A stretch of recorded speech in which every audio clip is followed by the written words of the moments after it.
Halo semuanya, kami dari kelompok 8 akan mempresentasikan mengenai klasifikasi iklim menurut para ahli. Pertama, izinkan saya untuk memperkenalkan anggota kami. Ada saya, Cecilia Natasha, kemudian ada Melvin Antonius dan Amanda Natalia. Sekarang, mari kita mulai videonya. Let's go! Nah, sebelum kita masuk ke dalam klasifikasi iklim menurut para ahli, saya akan menyampaikan mengenai iklim itu sendiri. Apa sih iklim? Iklim itu merupakan gabungan dari berbagai kondisi cuaca sehari-hari, atau iklim juga bisa disebut dengan rata cuaca. Oke, baik, saya akan menjelaskan ahli iklim yang pertama. Ahli iklim yang pertama itu adalah F. Jung-hoon. F. Jung-hoon atau juga bisa disebut Franz Wilhelm Jung-hoon. Franz Wilhelm Jung-hoon ini berasal dari Jerman dan dia lahir pada tahun 1809 dan wafat pada tahun 1864. Dan dia sudah menetap dia adalah seorang ahli botani. Kalau nggak tahu ahli botani itu apa? Ahli botani itu ilmu tumbuhan. Dan dia juga seorang geografi Belanda. Dia di Indonesia juga sudah menetap selama 20 tahun dan dia menemukan banyak spesies-spesies tumbuhan. Dan ia juga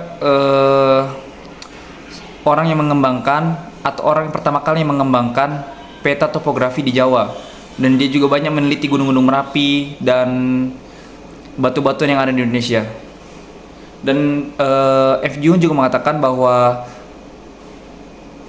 dia menentukan iklim di Indonesia itu dengan cara ketinggian dan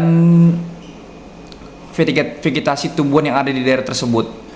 Dan ada empat tipe iklim yang ada di Indonesia menurut F. Jung-hoon. Yang pertama adalah subtropis atau panas, yang kedua adalah daerah rendah, yang ketiga adalah daerah sejuk, yang keempat adalah daerah dingin. Yang pertama adalah daerah subtropis atau panas. Daerah subtropis atau panas ini memiliki ketinggian sekitar 0 sampai 600 meter dari permukaan laut, dan suhu derajatnya sekitar 26,3 derajat Celcius sampai 22,1 derajat Celcius. Dan tumbuhan-tumbuhan yang bisa tumbuh di situ seperti kopi, padi, jagung, dan lain-lain.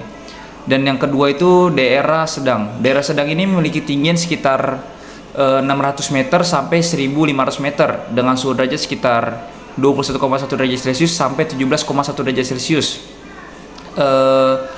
Tumbuhan yang bisa tumbuh di daerah tersebut adalah seperti tembakau, kopi-kopian, dan sayur-sayuran. Yang ketiga adalah daerah sejuk. Daerah sejuk ini memiliki ketinggian sekitar 1500 meter sampai 2500 meter. Tumbuhan yang bisa tumbuh di situ seperti sayur-sayuran, kopi, dan kina. Yang terakhir adalah daerah dingin. Daerah dingin ini memiliki ketinggian 2500 meter ke atas. Dia itu tidak ada tumbuhan budidaya yang bisa tumbuh di situ kecuali tumbuhan spesies lumut. Selanjutnya yaitu iklim Köppen. Iklim Köppen merupakan iklim dengan pembagiannya berdasarkan suhu dan curah hujan.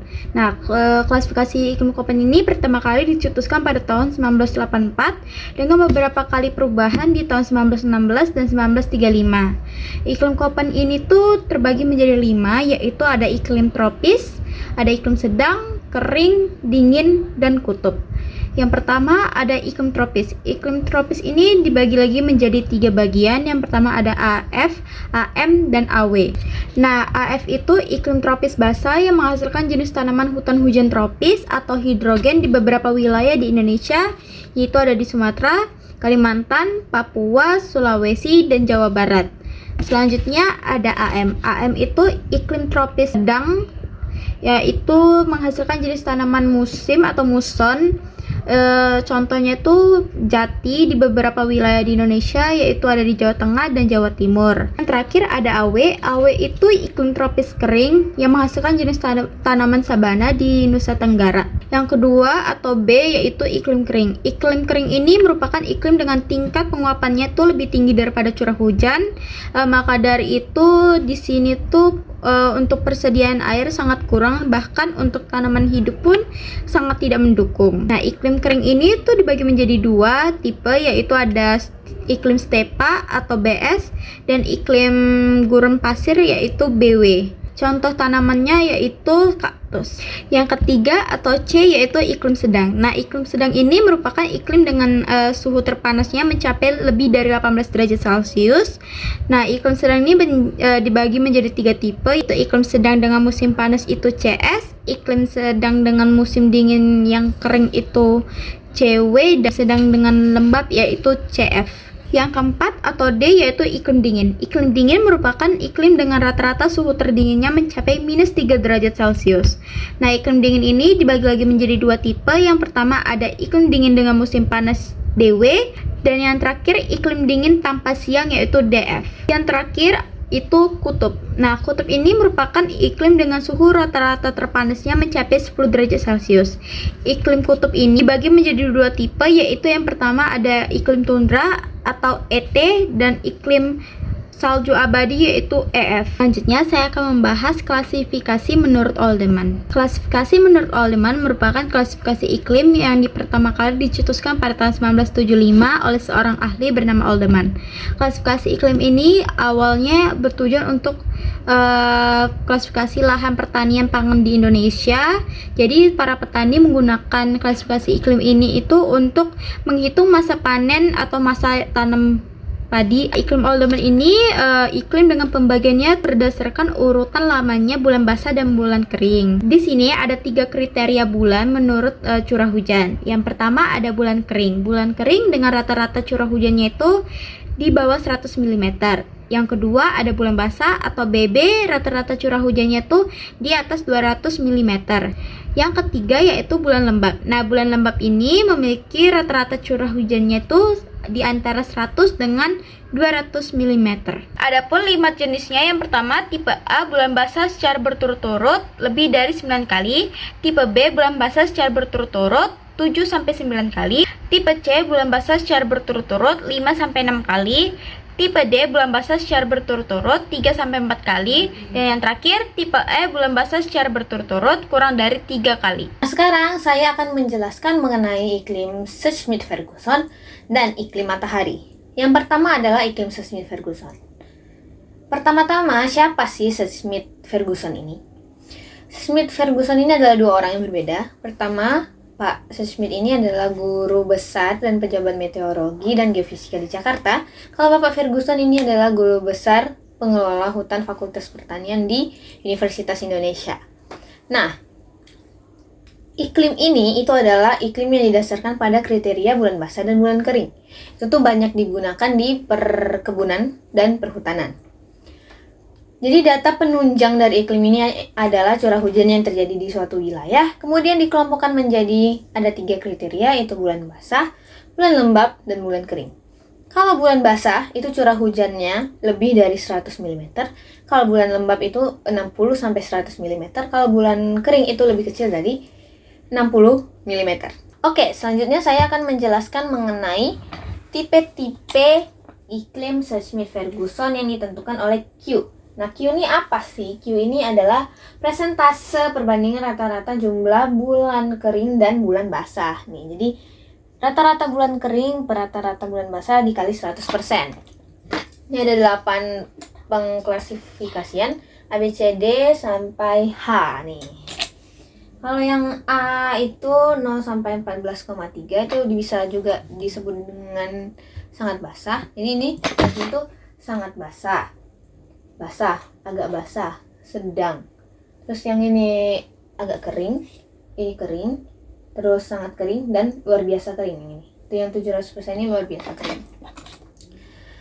Nah, bagaimana cara menentukannya, atau bagaimana sih mekanisme pengerjaan Q ini? Kita akan lihat, dan saya akan memberikan contoh soal. Kita akan lanjut kepada contoh soal. Itu nanti ada sebuah tabel tentang curah hujan yang terjadi di suatu wilayah. Nah, gimana sih cara menentukan kalau dia tuh bagian dari yang 8 tadi itu yang mana satu gitu? Cara menentukannya adalah yang pertama, kita harus mengelompokkan dulu menjadi bulan kering dan bulan basahnya. Tadi kan seperti yang kita tahu kalau bulan kering itu lebih kecil dari 60 mm curah hujannya per bulan. Kalau yang bulan basah tuh lebih besar dari 100 mm. Nah, kalau di situ Yang lebih kecil dari 60 mm tuh ada 4 bulan. Yang lebih besar tuh ada 6 bulan. Nih. Jadi kita tinggal masukkan ke dalam rumusnya. Tuh, BK per DB kali 100%. 4/6 dikali 100% tuh sama dengan 0,667 kali 100% sama dengan 66,7%. Yang itu termasuk ke dalam tipe iklim sedang. Yaitu tipe iklim yang Q-nya itu 60-100%. Ini kan tadi 66,7%. Jadi masuknya ke iklim sedang. Seperti itu. Nah, selanjutnya adalah iklim matahari. Iklim matahari ini dipengaruhi oleh banyak sedikitnya sinar matahari yang masuk ke dalam bumi. Juga dipengaruhi oleh garis lintang. Jadi kalau yang kita tahu, seperti yang kita tahu, kalau bumi itu dia tuh posisinya tidak tegak lurus, dia tuh memiliki kemiringan sebesar 23,5 derajat. Inilah yang menyebabkan sinar matahari yang masuk ke daerah atau negara di bumi itu berbeda-beda. Garis lintang ini membagi bumi menjadi wilayah khatulistiwa, lintang utara dengan lintang selatan. Sehingga sinar matahari yang masuk ke lintang utara dengan sinar matahari yang masuk ke daerah di lintang utara dan yang masuk ke daerah di lintang selatan itu berbeda-beda. Jadi, bisa saja jika matahari sedang berada di kutub utara, maka kutub selatannya itu mendapatkan sedikit sinar matahari atau lebih sedikit sinar matahari. Di sini, saya akan menjelaskan mengenai pembagian iklim berdasarkan garis lintangnya. Yang pertama ada iklim tropis. Jadi kita ada 4 iklim tropis, subtropis, sedang, dan iklim dingin atau iklim kutub. Iklim tropis itu dari 0 derajat sampai 23,5 derajat LU dan 0 derajat sampai 23,5 derajat LS. Nah, di iklim ini curah hujannya itu tinggi, suhu udaranya juga tinggi. Terus dia tuh memiliki 2 musim, tuh musim kemarau dan musim hujan. Dia tuh banyak terjadi di negara seperti Indonesia, Brazil, Madagaskar, dan Kenya. Selanjutnya adalah iklim subtropis. Itu dari 23, derajat LU sampai 40 derajat LS dan 23, derajat LS sampai 35 derajat LS. Nah, di iklim ini tuh musim dingin tidak terlalu dingin dan musim panas tidak terlalu panas. Dia tuh memiliki 4 musim. Musim dingin, musim panas, kemarau, dan semi. Lalu dia tuh negara yang mengalami musim ini tuh ada Jepang, terus Turki, Afrika Selatan, Australia Selatan. Iklim ini tuh juga memiliki curah hujan yang sedang. Gitu.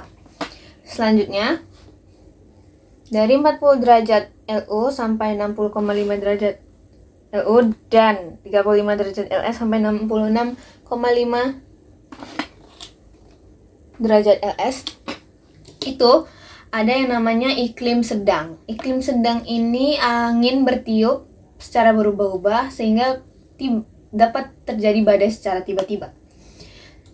Ada 4 musim juga, seperti iklim subtropis tadi ada musim panas, musim dingin, gugur, dan semi. Nah, negara yang mengalami iklim sedang ini tuh biasa ada di Eropa seperti Inggris, Irlandia, Prancis, Jerman, Italia, seperti itu. Nah, selanjutnya itu adalah iklim dingin atau iklim kutub dari 60,5 derajat LU sampai 90 derajat KU dan 66,5 derajat LS sampai 90 derajat KS. Ciri-cirinya yang pertama, suhunya tuh bisa sampai di bawah 0 derajat. Itu juga udaranya di sana tuh kering. Lalu musim dinginnya berlangsung lebih lama daripada musim panasnya. Vegetasi di sana berupa lumut dan juga semak-semak. Dan negara yang mengalami iklim ini tuh seperti Norwegia, Swedia, Finlandia, dan Kanada. Sekian presentasi yang bisa kami sampaikan pada kesempatan kali ini. Maafkan jika ada kesalahan dalam perkataan atau penjelasan yang kami sampaikan. Terima kasih telah menonton. Sampai jumpa lagi.